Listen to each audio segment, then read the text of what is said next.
Bismillahirrahmanirrahim. Assalamualaikum warahmatullahi wabarakatuh. Alhamdulillah wa bihi nasta'in. Ashhadu an la ilaha illallah wahdahu la syarika lah. Wa ashhadu anna Muhammadan abduhu wa rasuluh. Wa nusalli wa nusallim ala hadzal nabiyil karim sayyidil mursalin wa ala alihi wa sahbihi ajma'in. Amma ba'd.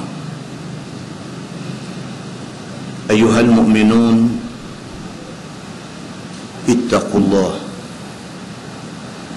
Usikum wa iyaya bitaqwallah.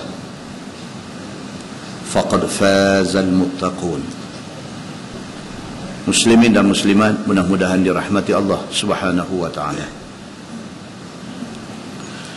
Di dalam sebuah hadis an Anas bin Malik radhiyallahu anhu qala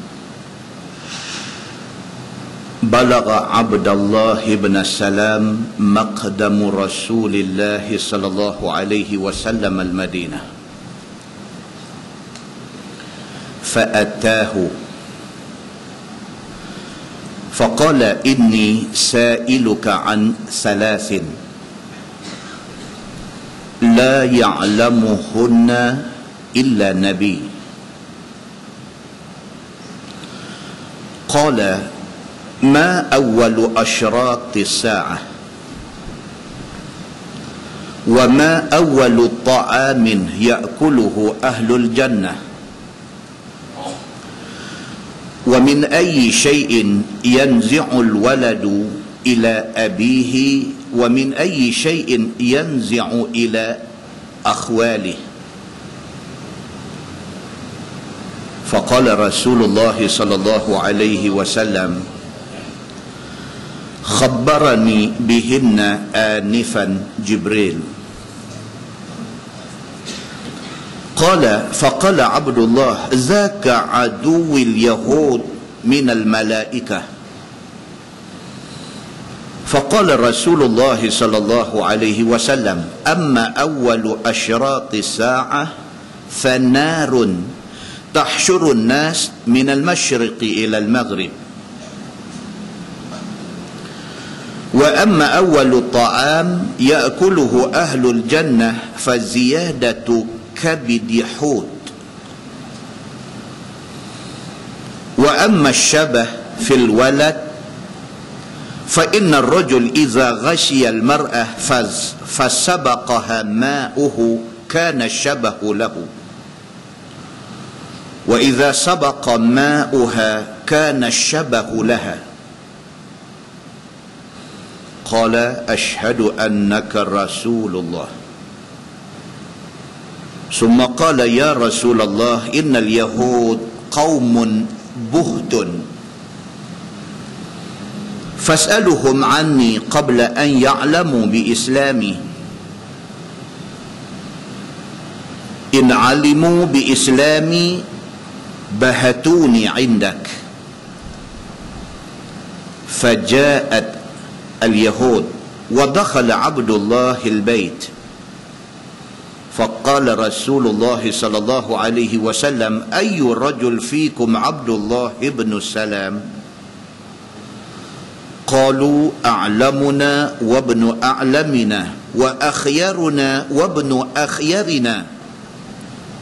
فقال رسول الله صلى الله عليه وسلم أفرأيتم إن أسلم عبد الله؟ قالوا أعاذه الله من ذلك. فخرج عبد الله إليهم فقال أشهد أن لا إله إلا الله وأشهد أن محمد رسول الله. فقالوا شرنا وابن شرنا وتنقصوه.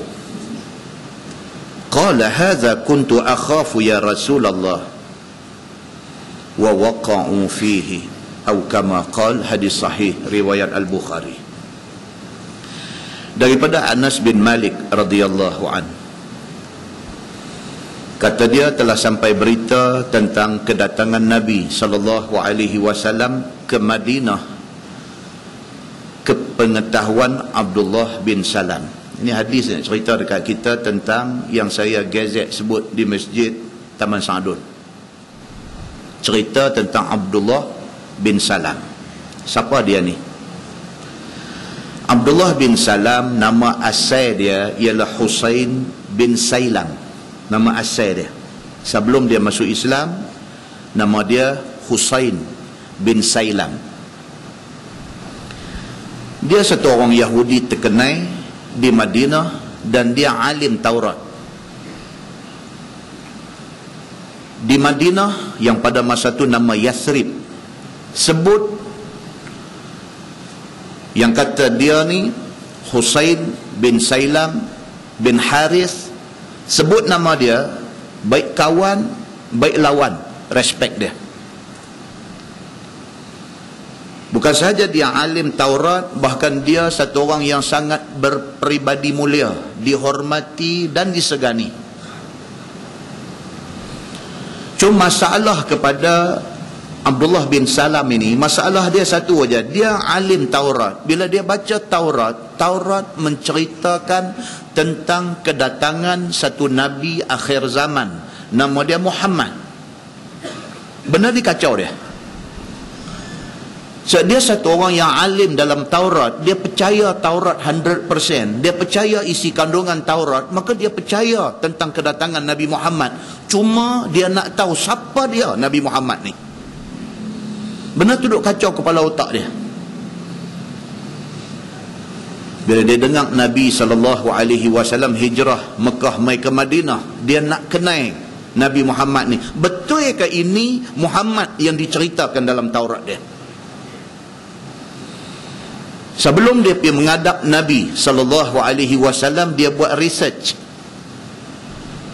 Daripada Taurat, dia buat satu research.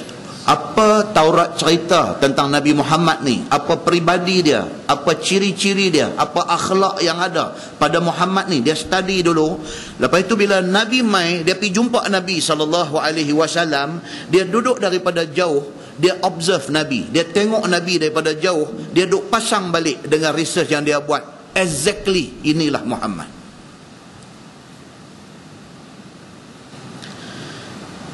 Bila dapat satu peluang dekat dia, dia pergi dekat dengan Nabi SAW. Dia kata dekat Nabi, dia kata, inni sa'iluka an salasin. Dia kata, aku nak tanya engkau 3 benda. La ya'lamuhunna illa Nabi. 3 soalan ni, dia kata, yang boleh jawab Nabi aja. Dia kata, maknanya dia nak test Muhammad ni yang mai daripada Makkah ni, yang orang duk kata dia Nabi ni, betul ke dia Nabi?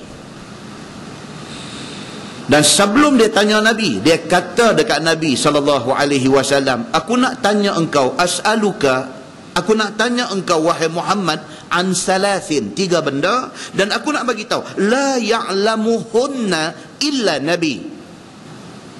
Yang tahu jawapan kepada 3 soalan aku ni Nabi, dia kata.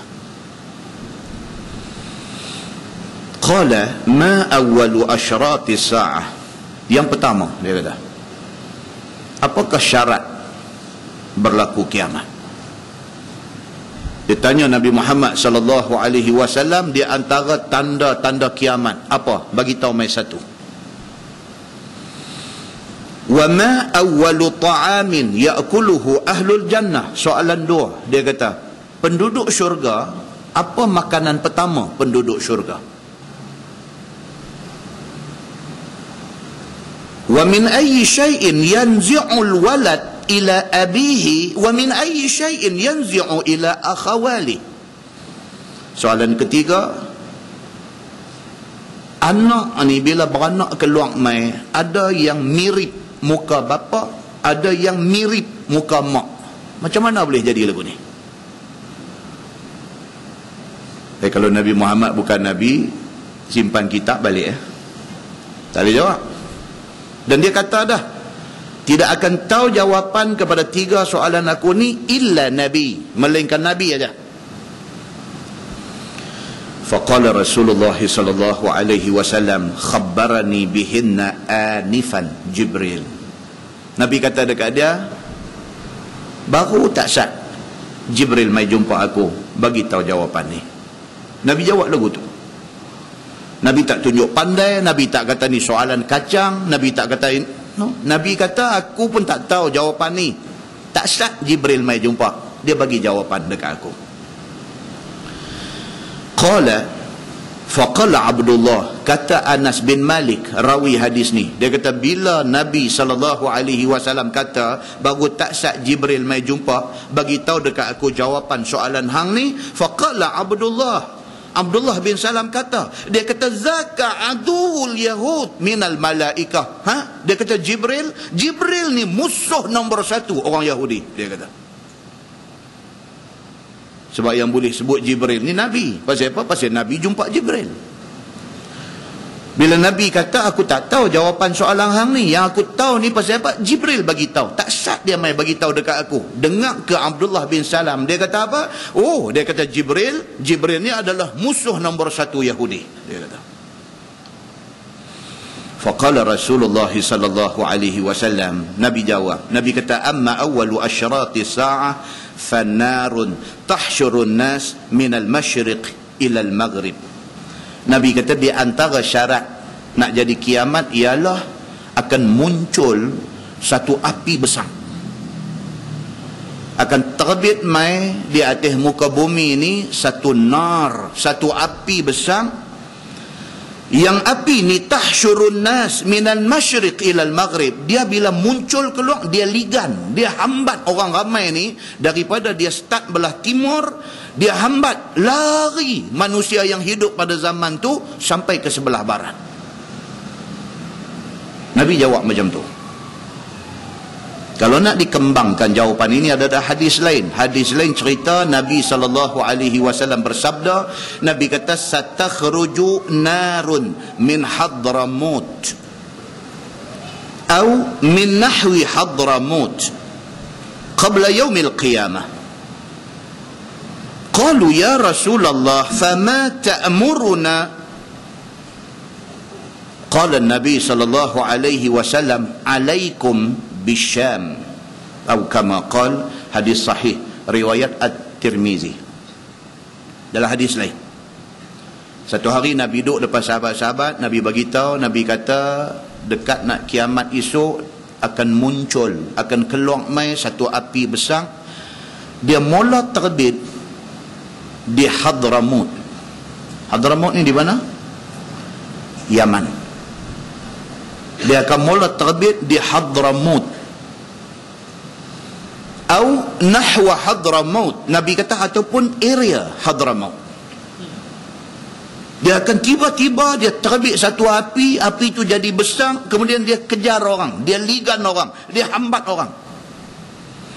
Dalam syarah hadis ni dia cerita, tiba-tiba saja api itu dia marak menyala, bomba tak boleh padam, dia ligan orang. Orang masing-masing ni dia duk main dekat kutip kain baju, kutip barang-barang yang boleh dibawa, lari. Api ikut, tak boleh kontrol, tak boleh padam, tak boleh stop api itu. Dia ikut lari. Apabila penat, orang berhenti, api berhenti ligan. Tuan-tuan, simpan dalam hati, percaya tak percaya, panjang umur kita tengok benda ni. Pasal apa? Pasal ini Nabi yang bagi tahu. Dia ada banyak benda yang kita boleh pilih nak percaya tak percaya. Boleh pilih. Dengar orang kata ada malaikat raqib dengan atid. Nak percaya tak mau sudah. Tapi agama habaq macam tu.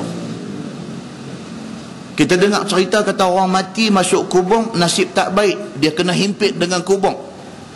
Kita duk pergi tengok pengkebumian, kita tengok lubang kubur, kita duk fikir macam mana dia nak himpit. Nak percaya, tak mau sudah. Tapi Nabi habaq macam tu. Benda agama bukan satu benda kita boleh pergi cekak baju orang paksa suruh percaya. Benda agama bukan satu benda yang kita boleh pergi ugut orang suruh percaya. Benda ni soal keimanan. Hang pilih nak percaya, mudah-mudahan hang selamat. Hang tak mau percaya, tunggu akibat. Agama very simple. Dia tidak paksa kita. La ikraha fid din, qad tabayyana ar-rusydu minal ghayy. Tidak ada paksa dalam agama. Maksudnya apa? Hang tak mau beriman, tidak boleh paksa. Hang sudah masuk Islam, hang dipaksa mengikut agama Islam. Asal nak pilih Islam, kata Islam, tidak dipaksa. Qad tabayyana ar-rusydu minal ghayy. Kerana petunjuk hidayah Allah dan kesesatan sudah terang nyata. Pilih hak mana mau. Maka diceritakan kepada kita oleh Nabi SAW, di antara tanda kiamatnya apa dia? Satu api, dia mula muncul di sebelah masyriq, di sebelah timur, ataupun lebih spesifik lagi, dia kata di area Hadramaut. Api itu dia akan jadi besar, manusia tidak boleh kontrol dia. Dia ligan manusia. Manusia lari beramai-ramai. Manusia berhenti penat, dia berhenti ligan. Bila Nabi SAW cerita macam tu, sahabat kata, ya Rasulullah, fama ta'muruna? Ya Rasulullah, kalaulah kami panjang umur, kami jumpa ni keadaan ini, fenomena kena ligan dengan api ini, apa kami nak buat? Tuhan nak suruh kami buat apa? Qala alaikum bisyam. Nabi kata, lari sehinggalah sampai ke Syam, iaitu Syria hari ini. Tak tahu apa penjelasan dia, tak tahu, tapi itu kata Nabi SAW. Kita tak dan tengok, anak cucu kita tengok kebenaran sabda Nabi SAW ini. Muslimin dan muslimat yang dirahmati Allah, bila Nabi bagi tahu dekat Abdullah bin Salam yang mai bagi 3 soalan dekat dia. Soalan pertama, apakah syarat nak jadi kiamat? Nabi kata, mula-mula syarat nak jadi kiamat ialah munculnya api, dan api itu timbul di pihak timur dan dia ligan orang sampai ke sebelah barat. Yang kedua, Nabi kata, amma awwalu ta'amin ya'kuluhu ahlul jannah kabidi hud. Nabi kata, makanan pertama penghuni syurga ialah hati ikan. Nabi apa lagu tu? Kabid makna dia hati, kabid. Hud, ikan, hati ikan. Wa amma syabahu fil walad fa inna ar-rajul idza ghashiya al-mar'ah fasabaqaha ma'uhu kana syabahu lahu. Nabi kata tentang anak yang bila beranak mai dia mirip siapa, dia nak serupa dengan siapa, muka dia nak serupa ayah ke, nak serupa mak.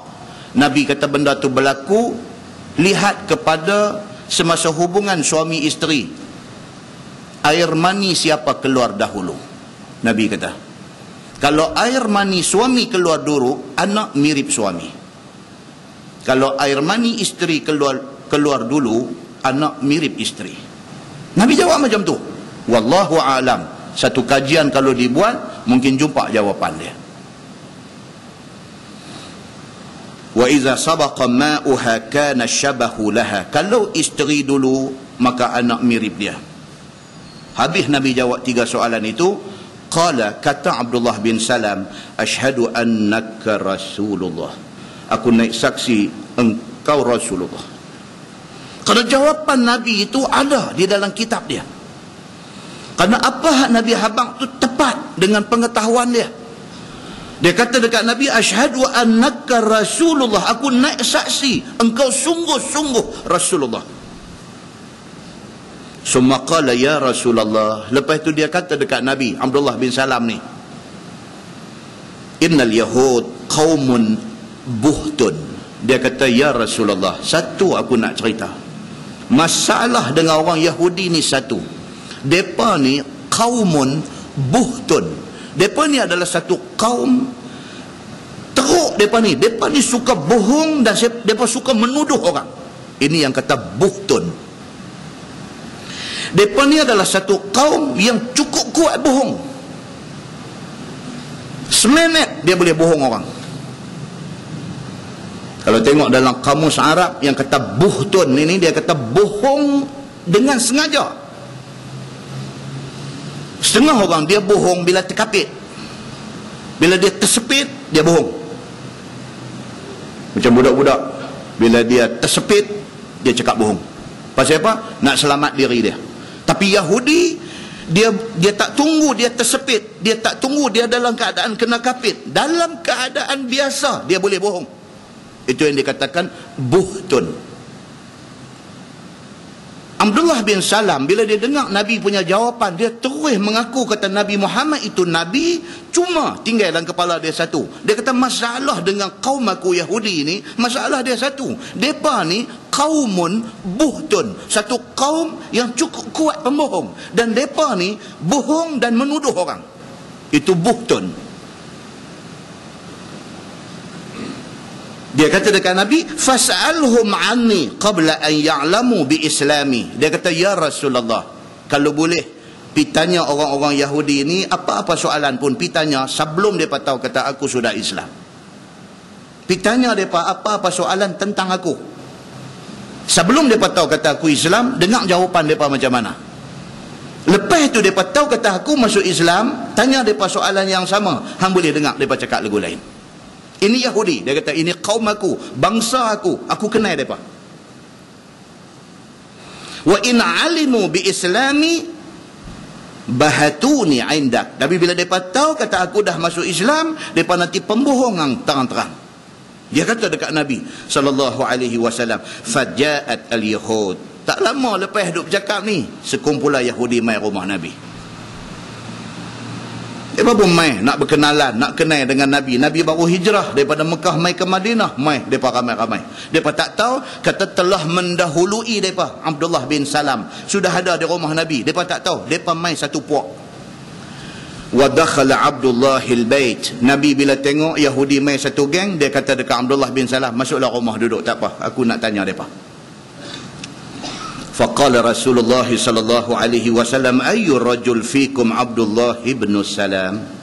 Bila masuk Yahudi ni, Nabi tanya mereka. Nabi kata, aku nak tanya hampa satu soalan. Hampa kenal dah Abdullah bin Salam ni? Ataupun nama sebenarnya Husin bin Sailam? Hampa kenal dah Abdullah bin Salam ataupun Husin bin Sailam ni? Hampa kenal tak dia ni? Dia ni siapa? Siapa dia ni? Qalu. Jawab Yahudi hak mai ni, depa kata a'lamuna wa ibnu a'lamina wa akhyaruna wa ibnu akhyarina.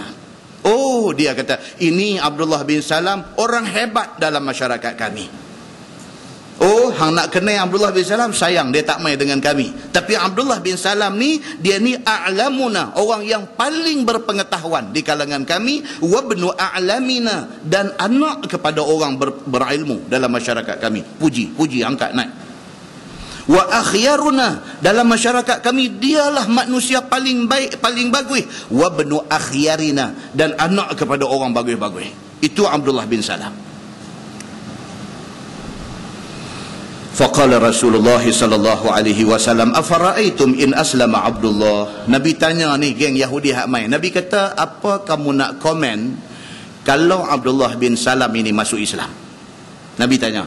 Syekh tu duduk dalam. Ni dia duduk mendengar. Duduk dalam. Hampa nak kata apa? Kalau Abdullah bin Salam yang hampa kata a'lamuna wa ibnu a'lamina, ni anak orang bagus-bagus dan dia pun orang bagus, kalaulah sekiranya dia masuk Islam, hampa nak kata apa? Qalu, jawab ni segala orang-orang besar Yahudi ni, a'azahullahu min zalik. Oh, minta lindunglah Allah jangan bagi dia masuk Islam. Pasal dia kekuatan mereka, pasal dia tulang belakang mereka, pasal dia orang paling hebat dalam masyarakat mereka. Bila Nabi kata, hampa nak kata apa? Kalau Abdullah bin Salam yang hampa paling sanjung ni masuk Islam, hampa nak kata apa? A'azahullahu min zalik. Semoga Allah lindungi Abdullah bin Salam daripada pergi masuk Islam. Fa kharaja Abdullah ilaihim. Dia pun keluar main nyong. Keluar daripada bilik rumah Nabi. Keluar main Abdullah bin Salam ni. Fa qala asyhadu an la ilaha illallah wa asyhadu anna Muhammadar Rasulullah. Dia keluar mai depan mereka ni ramai-ramai, terus mengucap asyhadu an la ilaha illallah wa asyhadu anna Muhammadar Rasulullah. Terkejut badak sumbu mereka ni. Mereka kata masuk Islam dah dia ni. Faqalu syarruna wa ibnu syarrina. Dan keluar di mulut mereka kata, hanglah orang paling tak terpakai dalam masyarakat kami, anak kepada orang tak terpakai. Betul tak Abdullah bin Salam kata kat Nabi tadi? Terang-terang jadi. Tuhan nak tunjuk. Hang geng kami kata hang bagus. Hang pi balik sana, hang tak boleh pakai. Orang yang sama. Terus dia kata lagu tu, syarruna wa ibnu syarrina. Hang orang yang paling tak guna, paling jahat, paling tak boleh pakai dalam masyarakat kan. Wa ibnu syarrina, dan pak hang pun sama, tak boleh pakai punya keturunan. Wa tanaqqasuhu, kata dalam hadis Bukhari, dia kata apa? Dan depa terus peleceh dia, depa remehkan dia, depa hina dia, depa kata macam-macam tak elok dekat dia. Terus depa hantam dia, depa condemn dia maksimum. Qala, kata Abdullah bin Salam kepada Nabi, haza kuntu akhafu ya Rasulullah. Dia kata, ya Rasulullah, hak inilah yang aku duk sebut tadi, yang aku duk takut tadi, inilah bendanya. Depa sekelip mata boleh jadi kawan, boleh jadi musuh. Depa ni dengan dandan, pagi boleh kata geng, petang boleh jadi musuh. Inilah yang aku takut ni, inilah jadi. Wa waqa'u fihi, kata hadis itu, dan mereka pun terus keluar daripada rumah Nabi, tinggalkan Nabi begitu saja. Muslimin dan muslimat yang dirahmati Allah sekalian, ini cerita yang berlaku pada zaman Nabi SAW. Kita ambil yang tiba, kita berdiri di atas kebenaran. Kebenaran itu apa dia? Quran dan hadis Nabi.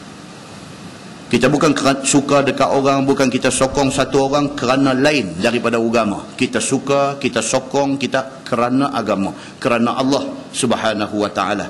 Jangan kerana lain, kerana kita boleh jadi macam mana yang jadi kepada orang-orang Yahudi ni. Apabila mereka tahu Abdullah bin Salam sudah tinggal agama mereka, ikut agama Nabi SAW, dengan dandan mereka tolak dia daripada menjadi orang yang disanjung oleh mereka. Mudah-mudahan muqaddimah itu memberi manfaat kepada kita, insya-Allah. Kita menggunakan Bahrul Mazi jilid 19. Bahrul Mazi jilid 19, muka surat 225. Tajuk bab fir rukhsah fil lubsil hamra. Itu bab yang datang pada menyatakan membicarakan maaf memakai pakaian merah. Dia nak abang kata pakai baju merah tak salah. Ketahuilah saudaraku, bermula pakaian merah itu harus bagi laki-laki ataupun perempuan memakainya. Dia kata baju merah ni tak kira laki-laki perempuan nak pakai-pakai, tak ada larangan baju merah. Ketahuilah saudaraku, bermula pakaian merah itu harus bagi laki-laki atau perempuan untuk memakainya. Bermula dalil yang menunjukkan harus memakainya itu ialah perbuatan Nabi SAW dalam hadis At-Tirmizi. Dia nak bagi tahu, kata Nabi pernah pakai baju merah. Kalau Ustaz Samsuri mai pakai jubah merah, kasar. Kan? Kasar. Ada satu sahabat jumpa saya di Masjid Negeri Pulau Pinang. Lepas raya itu, saya pergi semayang maghrib, pakai baju batik, tangan pendek, semayang, kepiah tak pakai. Mereka boleh tulis dalam Facebook, mereka kata Ustaz Samsuri munafik. Dia kata, aku sendiri tengok, dia kata, dia semayang di Masjid Negeri, pakai baju batik, kepiah tak pakai. Dia kata, munafik dia ni. Masya Allah kan. Itu dia tuan-tuan. Sambung macam kan? Nak cerita kata dalam masyarakat ni macam-macam orang ada. Hang buat apa pun tak kena. Kalau dan dia tak berkenan ni, hantu saya buat apa, baik ke betul ke apa ke, dia duk kata tak betul. Apalah salah batik tu. Kerana Ustaz Samsuri pakai, Ustaz Samsuri sudah jadi macam tu. Sambung. Hadisnya dia kata, an Jabir bin Samurah radhiyallahu anhu qala ra'aitu Rasulullah sallallahu alaihi wasallam fi lailah idhhiyan faja'altu anzuru ila Rasulillah sallallahu alaihi wasallam wa ila al-qamar wa alaihi hullatun hamra fa idza huwa 'indi ahsanu min al-qamar. Diriwayatkan dari satu sahabat Nabi sallallahu alaihi wasallam, nama dia Jabir bin Samurah radhiyallahu anhu.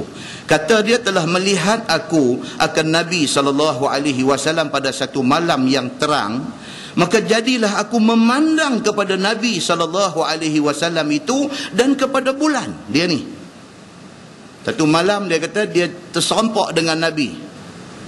Bila dia tengok Nabi, dia tengok bulan. Dia tengok Nabi, dia tengok bulan. Dia ni. Dan atas badan Nabi sallallahu alaihi wasallam pada ketika itu pakaian merah, dia kata. Pasal dia tak pernah tengok Nabi pakai baju merah. Mujur Nabi tak pakai baju batik. Dia tak pernah tengok Nabi pakai baju merah. Dia jumpa Nabi di masjid duk pakai jubah putih. Sekali dia jumpa Nabi pakai baju merah. Dia tengok Nabi, dia tengok bulan. Dia tengok Nabi, dia tengok bulan. Ni dia ni. Yakni kain pinggang dan kain selendang Nabi merah. Nabi pakai kain dua helai ni, kain hak pakai di pinggang pun merah, kain hak pakai di atas pun merah. Dia tengok Nabi macam tu. Maka tiba-tiba ia pandangkan aku. Maka tiba-tiba pada pemandangan aku, dia kata lebih elok daripada bulan. Dia kata dia tengok Nabi pakai baju merah ni, tengok bulan, tengok baju merah Nabi pakai, tengok bulan. Dia kata Nabi pakai baju merah lebih nampak hebat daripada bulan. Dia kata. Mujur dia kata begitu. Kan? Dia tak pernah tengok Nabi pakai baju merah, tak pernah tengok. Dia tengok baju putih, baju apa, terjumpa Nabi pakai baju merah. Dia kata segak betul Nabi pakai baju merah. Berasan dia kata kalau nak banding segak Nabi dengan baju merah tu dengan bulan, dia kata segak Nabi lagi. Dia kata. Kalau kata lagu tu kat saya boleh dengar jugalah. Kan? Duk tengok di masjid duk pakai baju jubah putih apa semua, aku tersampak dia di masjid Naria itu handsome betul. Boleh dengar juga. Kan? Munafik dia bagi kat saya. Kata At-Tirmizi, dan pada bab ini ada riwayat daripada Al-Bara dan daripada Abi Juhaifah. Dan katanya lagi bermula hadis ini hasan lagi gharib dan tiada ketahui akan dia daripada hadis Al-Ash'as ini. Baik, kemudian tajuk baru dia kata bab fi thawbil akhdar, iaitu bab pada menyatakan hadis yang membicarakan pakaian hijau, pakai baju hijau pula. Ketahuilah saudaraku, apabila engkau lihat satu orang pakai baju hijau, maka tidaklah dikatakan dia orang berbuat bid'ah. Jangan, dia kata tengok dia pakai baju hijau, kata dia ni bid'ah betul, pakai baju hijau. Latisat. Kerana pakaian yang demikian itu diharuskan oleh syarak. Benda tu tak salah. Yang habis duk hukum dia pasal apa? Begitu. Bermula dalil yang menunjukkan hadis itu ialah hadis yang dikeluarkan oleh Imam At-Tirmizi. Kata dia an Abi Rimsah radhiyallahu anhu qala ra'aitu Rasulullah sallallahu alaihi wasallam wa alaihi burdani akhdarani. Diriwayat kepada satu sahabat Nabi sallallahu alaihi wasallam, nama dia Abi Rimsah radhiyallahu anhu. Kata dia, aku lihat Nabi sallallahu alaihi wasallam atas tubuhnya dua helai kain ragi berjalur-jalur hijau. Dia kata dia terserempak dengan Nabi. Nabi pakai dua helai kain color hijau. Satu riwayat kata berjalur hijau. Begitu. Maka satu jadi selendang dan satu jadi kain pinggang. Kata At-Tirmizi, ini hadis hasan lagi gharib. Tunjuk kata Nabi pernah pakai baju warna hijau. Begitu. Kemudian bab fis-saubil aswad, iaitu bab yang datang pada menyatakan hadis tentang pakaian hitam. Ini pula baju hitam pula. Ketahuilah saudaraku, apabila satu orang pakai pakaian hitam, maka tidaklah dia menjadi salah pada syarak. Tuan-tuan, kita ni, dia nak abangkan kita moral daripada hadis ini. Pengajaran daripada hadis ni apa dia? Boleh tak boleh, betul tak betul, tengok pada nas. Quran kata apa, hadis kata apa. Kalau Quran tidak larang, hadis tidak larang, jangan kita hukum satu-satu orang tu sebagai tak betul. Biar kita ni kira last kali merujuk kepada agama punya cerita. Jangan suka hati kita nak kata dekat siapa-siapa. Muslimin dan muslimat yang dirahmati Allah sekalian. Dan tiada pula ia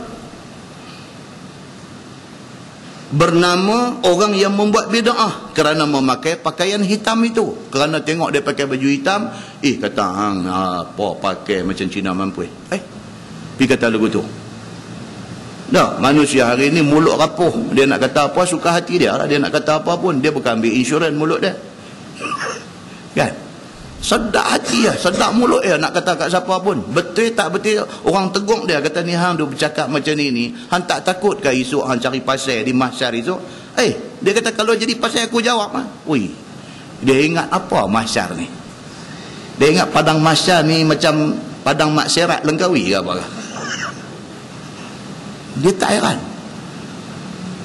Yang Quran kata illa ladaihi raqibun atid, melainkan di kiri kanan ni ada malaikat raqib dan atid. Tulis. Hang jaga pukul 3 pagi, pi duduk depan internet, pi duduk type macam-macam cerita, dia tulis dah. Dia tulis. Setiap kalimah, setiap perkataan yang hang tulis itu hang kena jawab di depan Allah Subhanahu wa taala. Betul kalau hang ikhlas nak nasihat orang, mudah-mudahan dapat pahala. Kalau tak betul, jawab di sana. Muslimin dan muslimat yang dirahmati Allah sekalian, kerana pakaian yang demikian itu ada diperbuat oleh Nabi sallallahu alaihi wasallam. Nabi biasa pakai baju color hitam. Maka perbuatan Nabi sallallahu alaihi wasallam itu menunjukkan atas ketiadaan salah memakainya. Bila Nabi biasa pakai baju hitam, Nabi tidak larang pakai baju hitam, bermakna tidak salah. Begitu. Kalau Nabi pernah pakai, kemudiannya ada satu hadis kata Nabi larang, maka hak Nabi pakai itu cancel. Pakai hak kata tak boleh pula. Kalau tidak ada nas mai melarang benda tu jalan. Muslimin dan muslimat yang dirahmati Allah sekalian, macam mana kih ziarah kubur? Nabi kata qad nahaitukum an ziyaratil qubur ala fazuruha.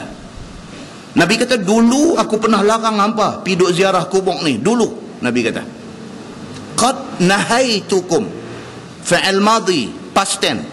Nabi kata dulu pernah sekali aku larang hampa jangan pergi ziarah kubur. Pasal apa? Pasal masa tu kalau tak larang, dia ada upacara khurafat di kubur. Orang bila dia pergi duduk letak dai di batu nisan, dia pergi duduk urut batu nisan, dia pergi duduk cari kain kuning balut di ujung batu nisan, dia pergi buat benda pelik-pelik. Bila wujudnya benda-benda macam tu, Nabi larang. Tahu sapi? Pasal apa? Kalau bagi pergi jadi benda-benda karut macam ni. Bila masyarakat dah mula celek ilmu, dah mula reti bahawa kubur bukan tempat duk pergi buat benda-benda karut macam tu, Nabi kata ala fazuruha. Tapi lah ni larangan itu sudah ditarik balik, pilah ziarah kubur. Pasal apa? Orang dah reti adab-adab ziarah kubur. Maknanya satu benda yang pernah Nabi buat, Nabi larang. Maknanya tak boleh lagi. Bila Nabi kata okey, okey balik. Dia bergantung kepada nas. Bermula perbuatan Nabi SAW pakai baju hitam itu tersebut dalam hadis At-Tirmizi. Kata dia an Aisyah radhiyallahu anha qalat akhraja an-nabi sallallahu alaihi wasallam zata ghadah wa alaihi mirtun min sya'rin aswad. Diriwayatkan bersatu isteri Nabi sallallahu alaihi wasallam yang sangat dikasihinya, nama dia Aisyah radhiyallahu anha. Aisyah tu dia tulis Fatimah, tuan-tuan tolong perbetul. Nama dia Aisyah radhiyallahu anha. Kata dia telah keluar Nabi sallallahu alaihi wasallam pada satu pagi, dan di atas badan Nabi ada pakaian daripada bulu yang berwarna hitam. Nabi biasa pakai pakaian yang dibuat daripada wool, daripada bulu warnanya hitam. Nabi biasa pakai, bermakna tidak ada hadis yang melarang selepas itu baju hitam boleh pakai. Begitu. Kata At-Tirmizi, ini hadis hasan, lagi gharib, lagi sahih. Tajuk bab fi thawbil asfar, cerita tentang baju kuning. Ni baju kuning ni tak baca dah, kita dah baca banyak kali dah di Masjid Negeri, tak payah baca. Habis jilid yang ke-19, tapi kuliah tak habis lagi. Terus sambung jilid 20. Tuan-tuan tengok jilid 20 adalah sambungan kepada tajuk di jilid 19. Siapa yang ada kitab Jawi ni, tengok jilid 20. Jilid 20 dia mula dengan bab fi karahiyati taza'fur wal khuluf lirijal. Itu bab yang datang pada menyatakan hadis yang menunjukkan tegah pakai pakaian yang berlumuk dengan warna kuning. Kuning lagi. Nah, abang kata tak usah pakailah. Begitu. Tak usah baca, tuan tengok sebelah lagi. Bab fi karahiyatil harir wad dibaj. Itu bab yang datang pada menceritakan tentang tegah memakai sutera halus dan kasar. Baca dah lagi di Masjid Negeri? Baca dah. Cerita sutera ni boleh tak boleh pakai? Tak boleh pakai. Jadi tak usah baca dah. Kalau baca lagi, tuan-tuan kata Ustaz Samsuri lah dah tak ada modal. Bukan tak ada modal, tajuk ni dia ada ulang. Jadi kita langkah. Tuan-tuan buka muka surat 5. Dia kata bab ma jaa anna Allah Ta'ala yuhibbu an yara asara ni'matihi ala 'abdihi. Ini baca. Itu bab yang datang pada menyatakan hadis yang membicarakan bahawasanya Allah Subhanahu wa Ta'ala suka dia bahawa melihat bekas nikmatnya ke atas hamba-Nya. Ni tajuk. Allah Subhanahu wa Ta'ala dia suka kalau dia bagi dekat kita rezeki, dia nak tengok kita menikmati rezeki itu. Dia takdirkan kita dapat gaji 5,000 sebulan. Dia nak tengok kita pakai wajah sebiji. Dia nak tengok. Ini maksud tajuk tu sebelum kita baca. Allah rezekikan kepada kita sebulan 10,000. Dia nak tengok kita ni boleh pakai Harrier sebiji. Jangan duk biar orang bukan Islam saja duk pakai Harrier, X5 dan sebagainya. Orang Islam yang Allah rezekikan kepada dia nikmat yang lebih, pakai. Ni tajuk dia. Dia nak abang yang tu. Cuma jangan melampau-lampau. Gaji 10,000 pergi bawa keluar Ferrari sebiji. Yang tu lah naik ferry saja. Jangan sampai macam tu. Itu dia panggil beyond kita punya kemampuan. Within kita punya kemampuan, tidak salah. Ni tajuk dia. Dia nak abang tu.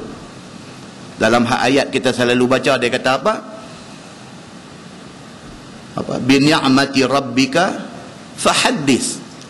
Adapun dengan nikmat Tuhan engkau yang Tuhan bagi kepada engkau, fahaddis, ceritakanlah. Cerita maksudnya bukan suruh pi abang, aku bulan ni masuk 25,000. Bukan suruh abang yang tu. Maksudnya cara hidup kita menceritakan rezeki yang Allah bagi kepada kita. Begitu. Cuba kita baca.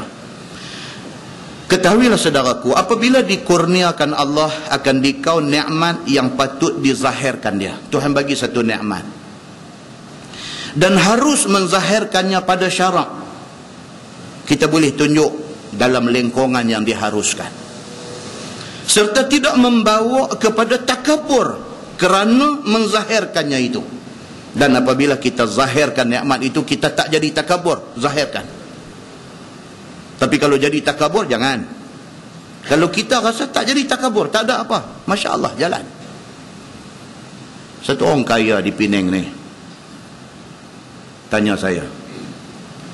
Dia kata, Ustaz, nak tanya Ustaz lah, saya nak pergi haji. Saya kata, Alhamdulillah, ahlan wa sahlan biduyufir rahman. Dah, dia dah. Saya ambil package 100,000. Dia kata, Alhamdulillah, saya kata kat dia, duit ada. Jadi saya pergi laki bini 200,000. Masya Allah, saya kata kat dia. Saya ambil pula satu kereta untuk tempoh beberapa hari, daripada pergi ke Arafah, mai ke Muzdalifah, nak mai ke Mina, lepas tu nak balik ke Mekah. Beberapa hari itu saya bayar lagi 25,000 untuk naik kereta dua laki bini aja. Jadi total saya belanja 225,000. Tak apa ke Ustaz? Dia tanya saya, tak apa ke lagu tu? Sebelum saya jawab, dia tambah sikit lagi. Dia kata, tapi Ustaz, saya bukan nak cakap besar. Dia kata, tapi saya ada duit lah. Dia kata, dan duit saya halal. Saya dapat melalui menyaga. Dia kata, menyaga saya buat halal. Dia kata, cuma nak abang kat Ustaz, masa zaman saya merapu dulu, dia kata, zaman saya merapu dulu, satu malam saya biasa habis 100,000. Yang tu Itu saya takut dengar. Zaman saya mampu dulu, dia kata satu malam saya biasa habis 100,000. Jadi Alhamdulillah, Allah Ta'ala pun bagi macam ni. Alhamdulillah Ustaz, saya syukur. Alhamdulillah, Alhamdulillah. Satu keluarga, anak bini, Alhamdulillah, dia kata.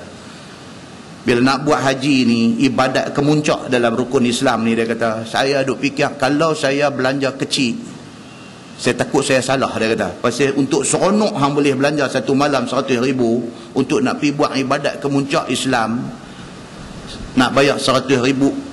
Saya fikir yang tu yang saya ambil pakej ni. Dia kata. Wa amma bi ni'mati rabbika fahaddits. Itulah nak tanya Ustaz macam mana. Saya kata pi ya. Tak salah ke Ustaz? Tak tahulah salah tak salah, pergi buat haji elok-elok lah, dia kata. Tak tahu nak kata salah tak salah, tapi hang pergi buat haji elok-elok lah. Mana nak tahu hang pergi dapat satu haji mabrur, Tuhan bagi dekat hang kayaumi waladathu ummuh. Jadi hang ni macam satu budak baru beranak daripada perut mak hang. Pilah buat bagi elok. Terima kasih Ustaz, dia kata. Siapakah orang itu tidak boleh diceritakan. Kan? Muslimin dan muslimat yang dirahmati Allah sekalian. Tajuk kita duk baca ni, dia nak abang yang ni. Allah bagi dekat dia nikmat macam tu. Allah bagi dekat dia. Dia boleh menzahirkan nikmat itu selagi mana tidak menyebabkan dia jadi takabur. Soal dia takabur ke tak, itu Tuhan yang tahu. Kita jangan hukum. Seperti dia kata, diberi Tuhan akan dikau nikmat pakaian baru daripada baju dan sebagainya. Tuhan bagi kat kita. Tu sahaja kita, bini kita pergi kerja tiap-tiap hari, 20 hari kerja sebulan, 20 pasang baju dia pakai. Tak ulang, sebulan tak ulang baju. Nikmat lah tu, nikmat. Ada orang selang 2 hari mai balik baju tu, selang 2 hari mai balik baju tu. Kalau dia jadi cikgu sekolah, sampai budak-budak tahu dah. Hari ni dia pakai baju ni, lusa dia pakai baju ni, tulat, tunggin dia mai balik hari Isnin mai balik baju. Pasal apa? Dia ada ulang 3 tu ya. Baju dia, seluar dia, kasut dia pun budak-budak duk tengok. Kalau jadi cikgu sekolah, budak-budak duk usyar tengok. Kasut ni duk terbelah tengah-tengah ni, perasaan dah masuk tahun yang kedua dah. Tak buh-buh gam lagi. Ada macam tu. Allah bagi nikmat pula dekat dia ni macam mana bini kerja 20 hari sebulan, 20 pasang baju pakai. Salah ke? Dia nak abang di sini, kalau sekiranya within dia punya kemampuan, tidak salah. Cuma jaga jangan takabur. Macam tu. Seperti dizahirkan memakainya pada hari raya dan pada hari Jumaat. Paling common dia kata. Paling common apa dia? Raya pakai baju baru. Paling common. Setahun sekali pakai baju baru. Ataupun nak cantik, Friday pakai baju baru. Kerana itu Sayyidul Ayyamil Usbu', itu hari yang menjadi bos kepada segala hari. Hari raya kecil orang Islam pakai baju baru, keluar pergi, nampak kita steady di hari Jumaat ni. Itu paling common dia kata. Maka demikianlah disuruh oleh syarak sebagaimana tersebut dalam hadis yang dikeluarkan oleh Imam At-Tirmizi. Kata dia, an Amr bin Shu'aib an abihi an jaddih radhiyallahu anhum qala Rasulullah sallallahu alaihi wasallam, inna Allah yuhibbu an yara asara ni'matihi ala 'abdihi. Maksudnya diriwayatkan daripada Amr bin Shu'aib, daripada pak dia, daripada tok wan dia. Ni hadis ni. Amr ni siapa dia? Dia ni daripada kalangan tabi'in. Dia tak dan jumpa dia tak dan jumpa Nabi sallallahu alaihi wasallam, dia cuma dan jumpa sahabat Nabi saja. Dia tabi'in. Bapa dia siapa? Bapa dia Shu'aib bin Abdullah. Bapa dia ni Shu'aib bin Pak dia pun tabi'in juga. Tok wan dia siapa? Tok wan dia Abdullah bin Amr bin Al-As. Siapa Abdullah bin Amr bin Al-As? Siapa? Sahabat Nabi. Hadis ni daripada tok wan dia, daripada Abdullah bin Amr bin Al-As. Tok nek dia siapa dia? Amr bin Al-As. Siapa Amr bin Al-As? Saya dah cerita tak tahu berapa kali. Cerita apa? Cerita dia dekat nak mati. Orang mai ziarah dia, dia tak mau tengok muka orang ziarah dia. Dia duduk tengok dinding. Sampai anak dia Abdullah bin Amru ni, rawi hadis yang kita nak baca ni, sampai anak dia kata dekat dia, dia kata, bapa, awak bapa ni sampai tak mau tengok muka orang mai ziarah ni, awaknya pasal apa? Dia kata, bukan pasal apa, aku teringat cerita lama aku melalui 3 zaman. Dia kata ni, nak sampai ke zaman ni aku dah melalui tiga zaman. Apa dia? Zaman yang pertama, zaman aku benci dekat Nabi Muhammad ni, sampai pada masa tu kalau ditakdirkan Allah aku terserempak dengan Muhammad, aku bunuh dia. Dia kata benci tu. Ni Amru bin Al-As, bapa kepada rawi hadis ni, kepada Abdullah bin Amru ni. Zaman yang kedua, dia kata, zaman aku masuk Islam, tak ada manusia di atas muka bumi ni yang aku lebih sayang daripada Nabi SAW. Hak tadi punya benci ni tak tahu nak abang, kalau jumpa aku bunuh masa tu. Dia kata, mai satu zaman aku dapat hidayah, aku jadi orang Islam, Nabi Muhammad manusia paling aku kasih, sehingga kan dia kata, aku tak boleh bertentang mata dengan Nabi. Dia tengok Nabi, Nabi tengok dia, dia tunduk, dia respect Nabi ni sampai tahap tu. Dia tak boleh nak tentang mata dengan Nabi. Itu zaman yang kedua. Zaman yang ketiga, aku dilantik menjadi governor. Dia kata, amanah yang terpikul atas bau aku ni, dia kata, aku takut kot aku tak tunaikan amanah itu. Macam mana mati aku kalau sekiranya aku mati ketika aku menjawat jawatan itu. Ni, dia duk ingat benda ni. Dia sampai tak mau tengok muka orang. Ini adalah bapa kepada rawi hadis ini, bapa kepada Abdullah, nama dia Amru bin Al-As. Apa kata dia adalah hadis ni? Satu orang daripada sahabat Nabi SAW, nama dia Abdullah bin Amru bin Al-As radhiyallahu anhuma. Kata dia sabda Nabi SAW, bahwasanya Allah Subhanahu wa taala suka melihat atas hambanya bekas nikmatnya. Nabi kata Tuhan suka kalau dia bagi nikmat dekat satu hamba dia nak tengok hamba tu menikmati nikmat itu. Gaji itu rezeki daripada Allah. Allah bagi dekat dia 5,000 sebulan. Allah nak tengok kita hidup di rumah yang selesa. Allah nak tengok benda tu. Pasal apa? Lebih selesa rumah, lebih selesa kita beribadat kepada Allah. Muslimin dan muslimat yang dirahmati Allah sekalian. Kata dia, kata At-Tirmizi, dan pada bab ini ada riwayat daripada Abil Ahwas dan daripada bapaknya dan daripada Imran bin Husain dan Abdullah bin Mas'ud. Ini hadis hasan, dia kata. Tajuk baru, bab fil khuffil aswad. Itu bab yang menunjukkan atas harus memakai kasut hitam. Tadi duk abang baju color apa ni, dia main kasut pula. Kasut ni pula dia kata pakai kasut hitam, dia kata. Pukul apa lah ni? 8.30. Betul? Lambat masa malam jalan malam ni ya. Selalu macam ni punya mengajak, tengok pukul 9 dah ni, tengok baru 8.30, jam ni mati ke apa? Betul, 8.30. Baca lagi. Kasut hitam. Ketahuilah saudaraku, memakai kasut itu harus ya. Dia kata pakai kasut ni harus. Bukan wajib, harus. Kalau tuan-tuan daripada rumah main kaki ayam tak apa. Nak main kaki ayam pun tak apa. Tapi orang tengok kita pelik sikit lah. Awak dia ni kena buang kerja kot, sampai nak beli kasut pun tak boleh. Jadi pakai kasut daripada rumah main ni, apa hukum dia? Harus. Tapi kalau duduk jalan nak main ni dengan paku karat, dengan duri, dengan apa duk ada, tak pakai kasut, pijak boleh jadi mudarat, tak pakai kasut haram. Tapi hukum asal ni, tak pakai kasut ni, tak ada apa-apa. Pakai itu harus, dia kata. Begitu. Sama ada kasut tu hitam atau putih atau sebagainya, tak peduli. Kasut nak pakai color apa, pakailah. Bermula dalil yang menunjukkan harus pakai kasut itu ialah perbuatan Nabi SAW, seperti yang dikeluarkan oleh At-Tirmizi. Kata dia, an Buraidah anna Najashi ahda ila Nabi SAW khuffaini aswadaini sa'zajaini falabisahuma summa tawadda'a wa masaha alaihima. Diriwayatkan kepada satu sahabat Nabi sallallahu alaihi wasallam, nama dia Buraidah radhiyallahu an. Kata dia bahawasanya satu raja besar Habasyah yang masyhur dengan namanya An-Najashi. Najashi ni bukan nama dia, gelaran dia. Macam mana orang gelar Raja Mesir dengan nama Fir'aun, Raja Rom, Raja Parsi, Kisra, Kaisar, itu gelaran. Begitulah kepada pemerintah Habasyah dipanggil Najashi.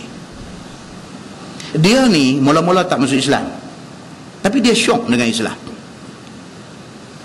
Apabila sekumpulan sahabat Nabi diperintah oleh Nabi hijrah ke Habasyah, dia welcome sahabat-sahabat Nabi ni dan dia layan dengan sebaik-baiknya, sedangkan dia belum Islam. Tapi dia syok dengan Islam. Tu yang kata bagus tu. Dia tak Islam tapi dia boleh bagi respect dekat Islam. Ni hak Islam piduk memusuhi Islam ni karut. Najashi tak masuk Islam tapi dia syok dengan Islam ni. Dia suka dengar cerita pasal Nabi Muhammad sallallahu alaihi wasallam. Ini Najashi. Dan kesudahan dia bila dia mati, malaikat mai habang dekat Nabi, kata dia mati. Nabi buat apa? Nabi sembahyang ghaib untuk dia. Maka timbul perbahasan tentang benda ni, sehingga ada kata dia sebenarnya sudah masuk Islam. Bagusnya Najashi ni. Hadis yang kita baca ni dia nak cerita apa? Najashi, Raja Habasyah ni telah memberi hadiah kepada Nabi sallallahu alaihi wasallam sepasang kasut hitam yang tiada berbulu. Dia bagi satu dekat Nabi hadiah apa? Sepasang kasut kulit warna hitam.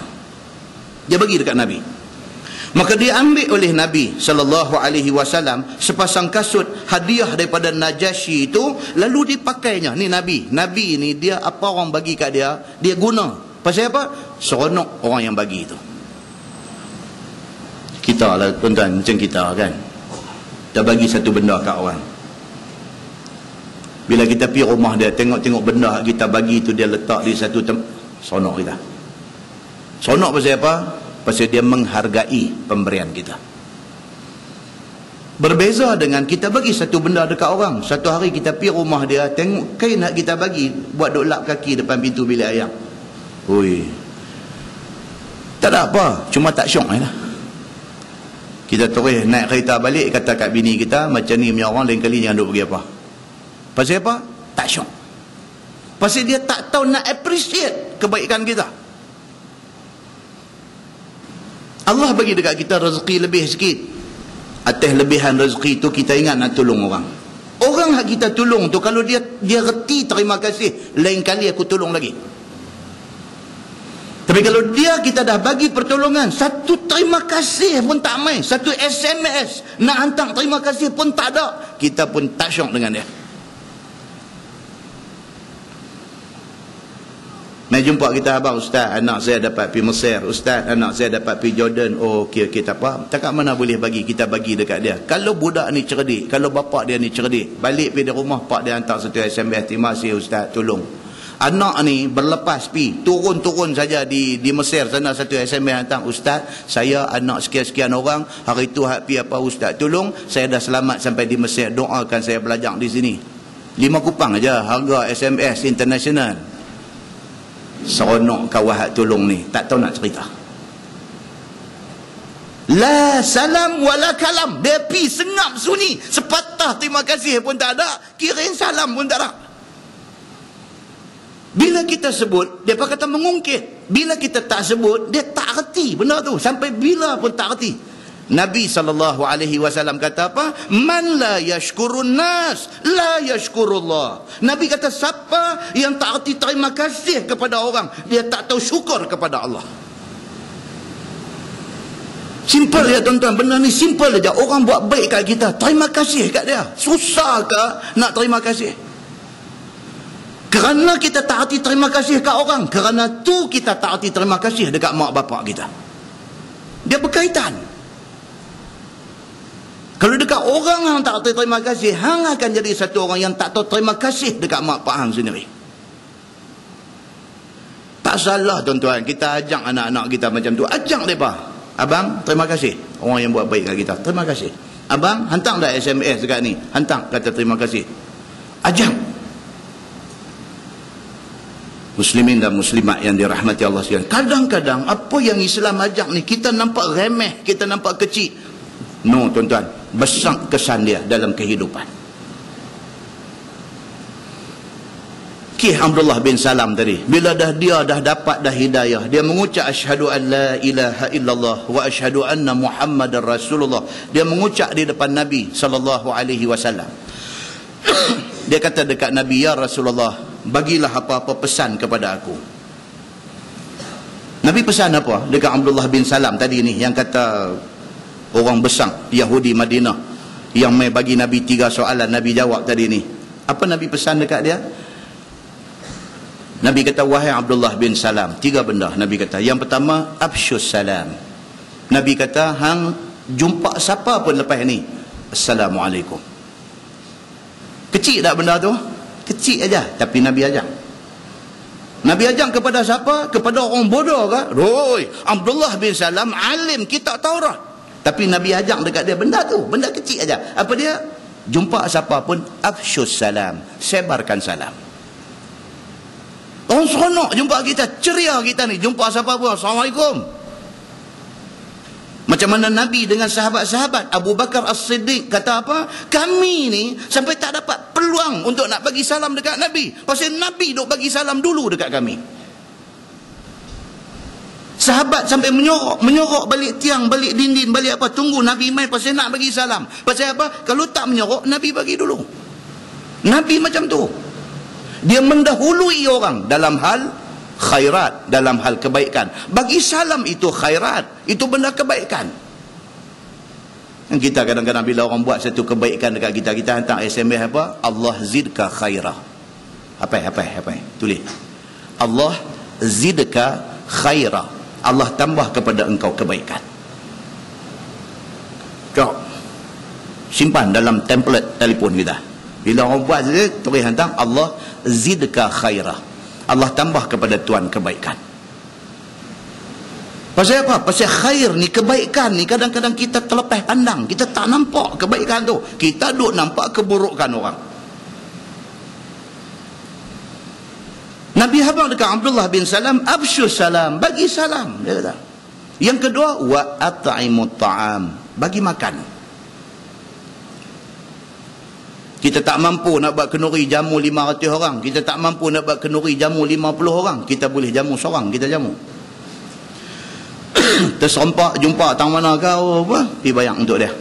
Wa at'imut ta'am. Dan yang ketiga Nabi kata wassalatu bil-lail wan-nasu niyam.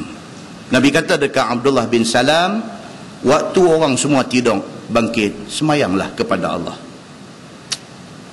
Just bagi awal sikit, sebelum masuk subuh 15 minit 20 minit kita bangkit dulu, ayat semayang satu macam, yang gosok gigi apa semua, Allahu Akbar, tahajud 2 rakaat cukup. Nabi beritahu dekat Abdullah bin Salam 3 benda ni je hampir buat. Bagi salam, sekali-sekala jamu orang, dan yang ketiga semayang di waktu orang tengah tidur. Ini kebaikan yang diajak oleh Nabi sallallahu alaihi wasallam. Maka kita jumpa dalam hadis ni, Raja Habasyah ni, Najasyi ni, dia seronok dengan Islam, dia seronok dengan Nabi sallallahu alaihi wasallam. Dia bagi kasut sepasang dekat Nabi, kasut kulit warna hitam.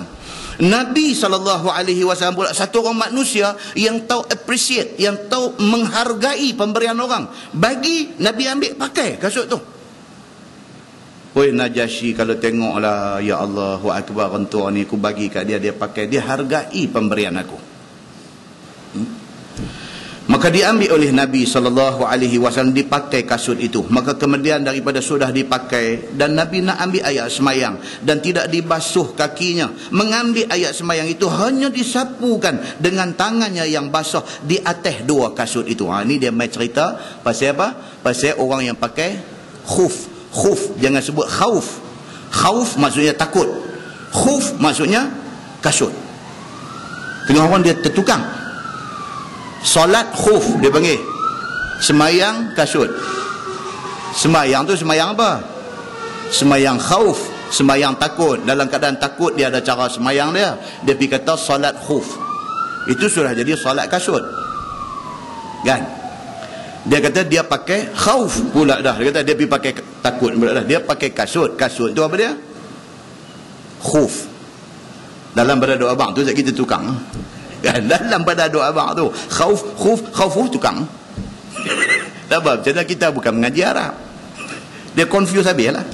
Baik, Nabi SAW kasut kulit yang dihadiahkan oleh Najasyi dekat dia ni, Nabi pakai dan dia menjadi khuf. Maka Nabi bila ambil ayat semayang, Nabi basuh muka, basuh tangan, mai tang kasut, Nabi sapu di atas kasut. Patut-patut sapu di mana? Di tapak. Pasal tapak yang duk pijak kotong. Tapi tak, Nabi sapu di atas. Dia nak abang apa kat kita? Nak abang kata kadang-kadang syariat Allah ini tak logik. Kadang-kadang tak logik. Nak apa pasal pergi sapu atas, patut sapu bawah, pergi nak lawan Tuhan. Tuhan suruh Nabi tunjuk kata sapu kat atas, kita duk kata hak Tuhan suruh Nabi abang tak betul. Kita kata sapu bawah baru betul. Ang pandai pada Tuhan. Ini kata Islam kadang-kadang ibadah dia bersifat ubudiyah lillah. Bersifat abdi diri. Tuhan tunjuk lugu-lugu. Tak ada cakap banyak. Selama-lamanya kita tidak mungkin menjadi lebih pandai daripada Tuhan. Muslimin dan muslimat yang dirahmati Allah sekalian. Maka Nabi pakai kasut yang dihadiahkan oleh Najasyi, dan Nabi bila ambil ayat semayang, Nabi sapu di sebelah atasnya. Kerana yang demikian itulah harus pada syarak kita. Kata At-Tirmizi, ini hadis hasan. Tajuk baru, bab fin nahi an natfi syai'. Itu bab yang datang pada menyatakan hadis yang menunjukkan tegah cabut uban. Natf maksudnya pil, cabut. Asyaib maksudnya rambut putih, uban. Kan yang duk pegang kunci Kaabah tu dia panggil apa? Bani apa? Bani Syaibah. Syaib daripada perkataan syaib, uban. Depa ni satu kelompok dipanggil Bani Syaibah. Kerana asal keturunan depa dulu semua jenis rambut putih. Dipanggil depa ni Bani Syaibah. Depa diberi penghormatan sejak daripada zaman jahiliah dulu. Kunci Kaabah depa pegang.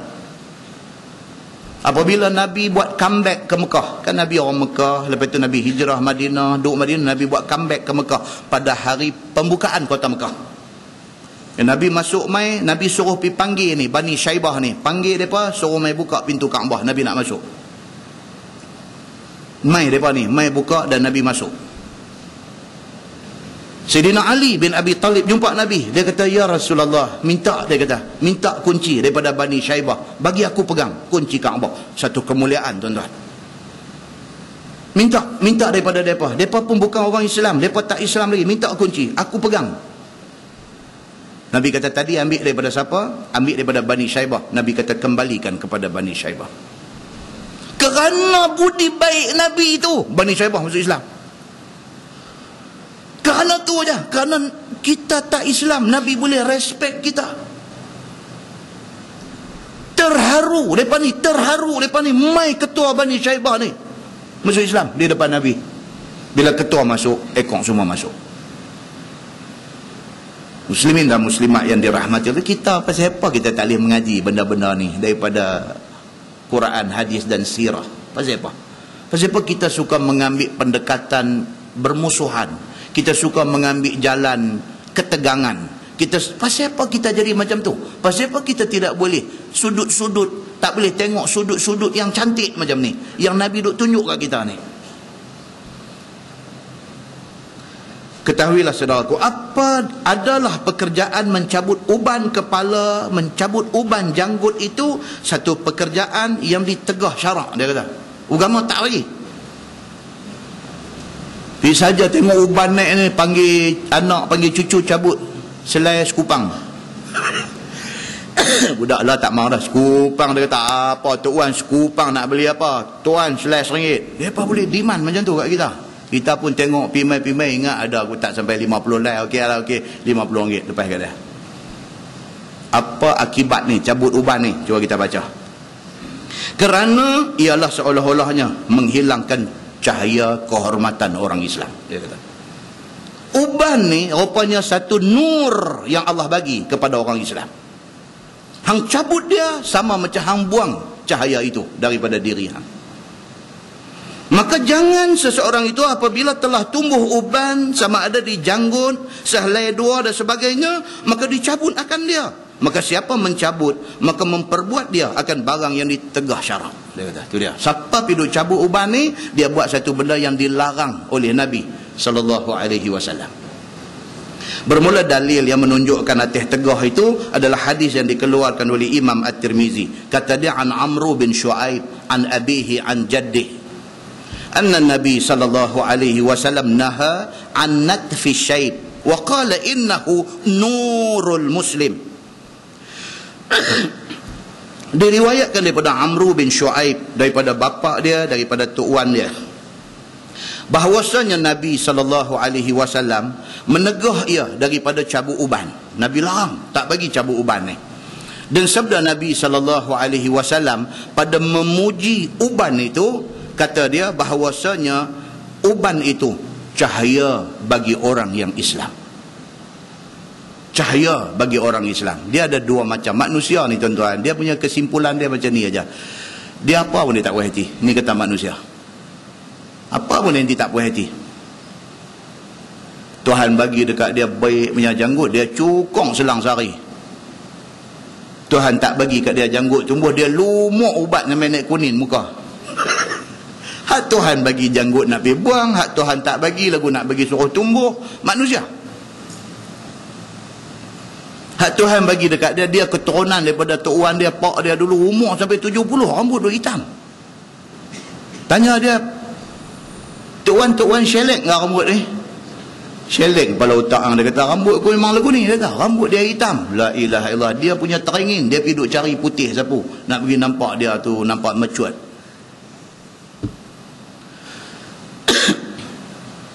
Hak orang Allah pergi takdirkan keluarga dia ni umur baru 2 Mei 32, putih habis dah.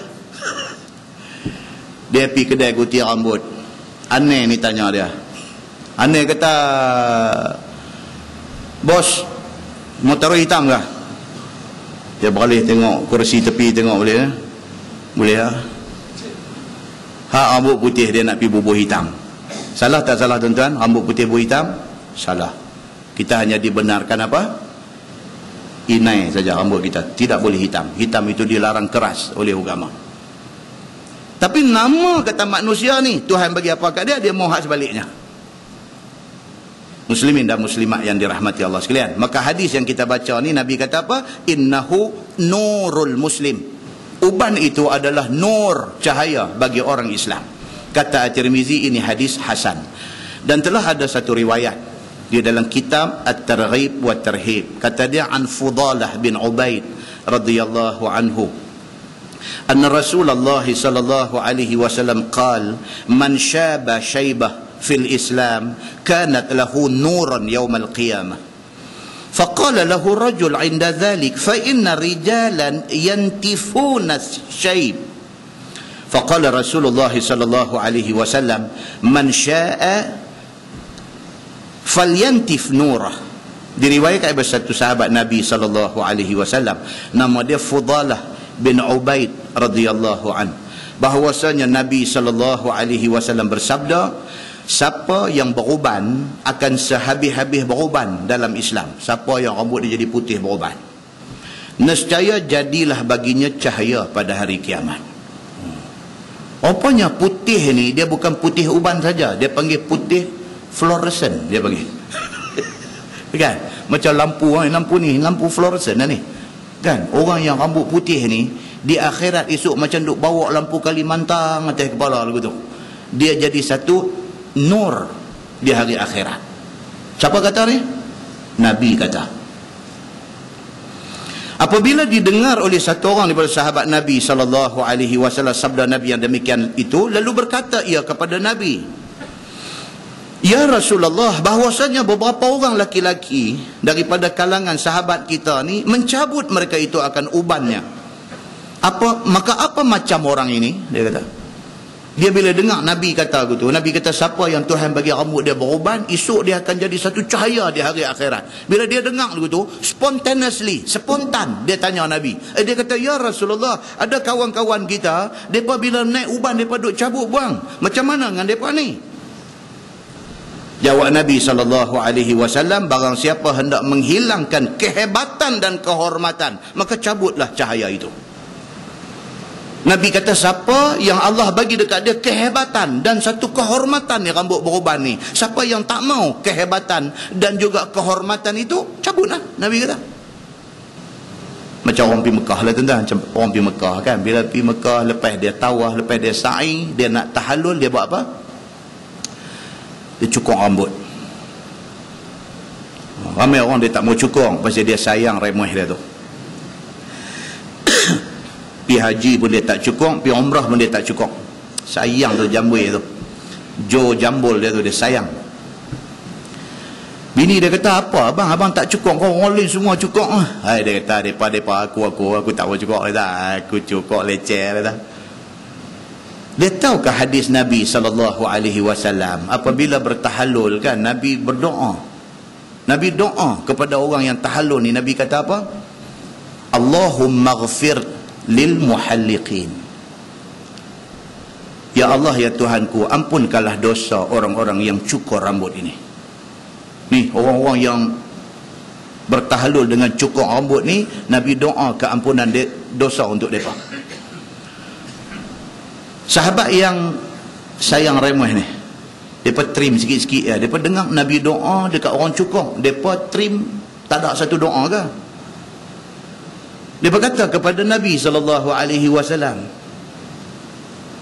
bagaimana dengan muqassirin ni, orang yang trim ni macam mana? Nabi tak layan. Nabi doa, Allahumma ghafir lil muhalliq, ya Allah, ampunkan dosa orang yang cukur ni, orang yang memilih untuk cukur rambut ni. Dia bertanya lagi, ya Rasulullah, kami yang trim, yang potong sikit-sikit ni, tak ada doa apakah? 3 kali Nabi doa untuk orang yang cukur rambut. Barulah Nabi kata, ya Allah, ampunkan dosa orang yang trim rambut ni. Hadis tu disimpulkan sebagai apa? Cukur tu jauh lebih afdal.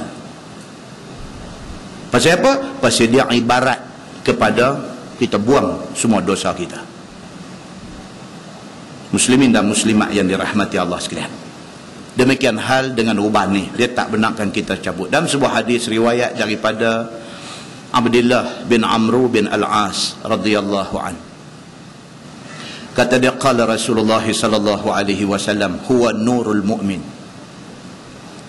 Wa qala Rasulullah sallallahu alaihi wasallam, ma syaba rajul fil Islam syaibah illa rafa'ahu Allahu biha darajah wa muhiyat anhu biha sayyi'ah wa kutibat lahu biha hasanah.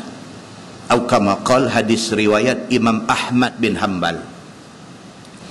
Nabi SAW bersabda, Nabi kata, huwa nurul mu'min. Uban ini adalah cahaya bagi orang yang beriman. Nabi kata lagi, ma syaba rajulun fil Islam syaibah. Tidaklah satu orang Islam yang tumbuh uban di kepalanya illa rafa'ahu Allahu biha darajah, melainkan satu uban naik, Allah angkat dia satu darjat.